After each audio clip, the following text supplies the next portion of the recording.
আগৰ পৰা জানো যে এটা মহান অনুষ্ঠান আৰু মই ওচৰৰ পৰা আৰু ভালকৈ জানিবৰ কাৰণে মই উপস্থিত থাকিলোঁ। আপোনালোকৰ মুহূৰ্তবোৰ মই ধৰি ৰাখিলোঁ। আপোনালোকৰ বিভিন্ন মুহূৰ্ত, অকল যে ইয়াৰে নহয়, য'ৰ তৰ মুহূৰ্ত মই ধৰি ৰাখিছোঁ।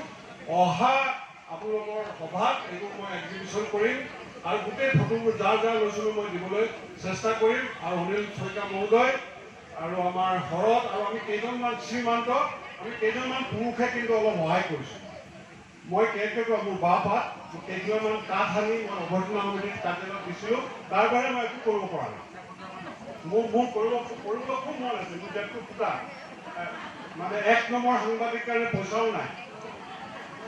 গতিকে আৰু মই খুব আনন্দিত মহিলাসকলৰ এই যে ১৩ তাৰিখৰ পৰা থকা আজিলৈকে এতিয়ালৈকে গোটেই কাৰ্যপ্ৰণালী মই খুব আনন্দিত।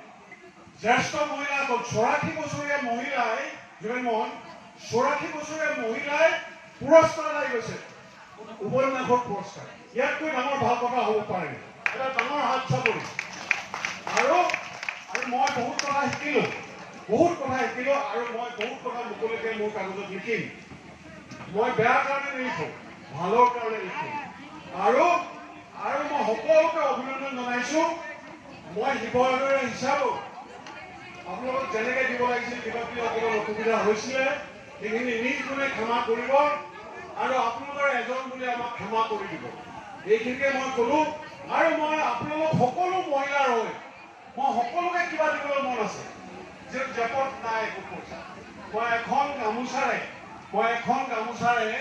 মই সভানেত্ৰী মহোদয় সকলোখিনি সদস্য অসমৰ সকলোখিনি সদস্যক দিছোঁ। আৰু মই আশা কৰিছোঁ অহা সভাত যিখিনি অলপ ভুল ত্ৰুটি হ'ল আপোনালোকৰ, সেই ভুল ত্ৰুটি অহা সভাত যাতে নেদেখে। এইটো পৰা যাব। কাৰণ মই আজি যদি কওঁ, মই সগৌৰৱে কওঁ, এই সভা ৯০% সফল হৈছে।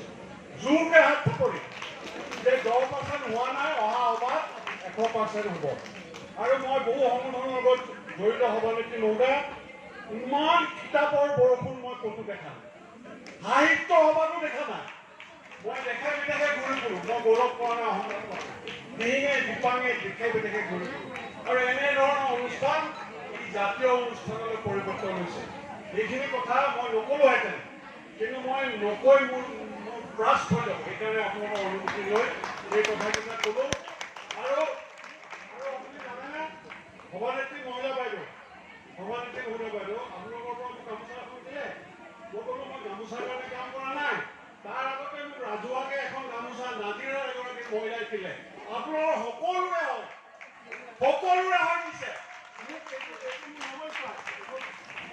এখন যিয়ে নহওক মোক যে ৰাজহুৱাকৈ দিলে, মোক স্বীকৃতি বিচাৰিব নোৱাৰোঁ।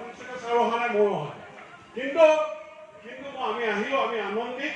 আৰু আপোনাৰ যোগেদি সকলো মহিলাকে মই সেৱা জনাইছোঁ। আপোনালোকে যি মহান কাম। আৰু এটা কথা মই জনাইছোঁ, আপোনালোকে যদি পাৰে চাৰু চহৰীয়াৰ দৰে কথা ক'বলৈ শিকিব। ইমান সুন্দৰকৈ কথা কয়, মই দুখামত নকৰোঁ, জগনমোহনো নাই, মই ঘন খচকৈ কৈছোঁ, ইমান ধুনীয়াকৈ কথা কৈছে। মই জানো নহয়, মই তেখেতৰ হৈ সকলোকে গীতাঞ্জলিও ভাইটিয়েও কৈছে, হয় তেওঁ কৈছে, মই এপ্ৰিচিয়েট কৰিব লাগে। এপ্ৰিচিয়েট কৰিব লাগে। গীতাঞ্জলিও ভাল কৰে, এম্বৰিং ভাল কৰিছে। গতিকে এইখিনিকে ক'লোঁ। মই ১ মিনিট বাঢ়ি গ'ল, মই ক্ষমা খুজিছোঁ। মই এই গামোচাৰে আপোনালোক সকলোকে মই সেৱা যাচিছোঁ। মোৰ মৰম আৰু আপোনালোকে যিসকল বয়সস্থ মোক আশীৰ্বাদ দিব।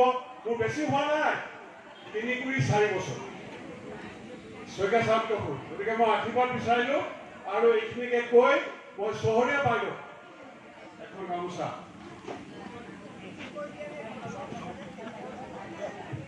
এয়া আমাৰ বিশিষ্ট এগৰাকী সাংবাদিক সমাজকৰ্মী উমেশ ডেকাদেৱে, আমাৰ প্ৰধান সম্পাদিকা, ক্ষমা কৰিব, আমাৰ প্ৰদৰ্শন লেখিকা সমাৰোহ সমিতিৰ মাননীয় সভানেত্ৰী ডক্টৰ চাৰু চহৰীয়া নাথ বাইদেউক শ্ৰদ্ধা জনাবলৈ আগবাঢ়িছে। সকলোৱে হাত চাপৰি দিলে। আৰু আমি উমেশ ডেকাদেৱকো আন্তৰিক কৃতজ্ঞতা, বিশেষ কৃতজ্ঞতা জ্ঞাপন কৰিছোঁ যে আমি পূৰ্বতে কৈছোঁ তেখেতে 13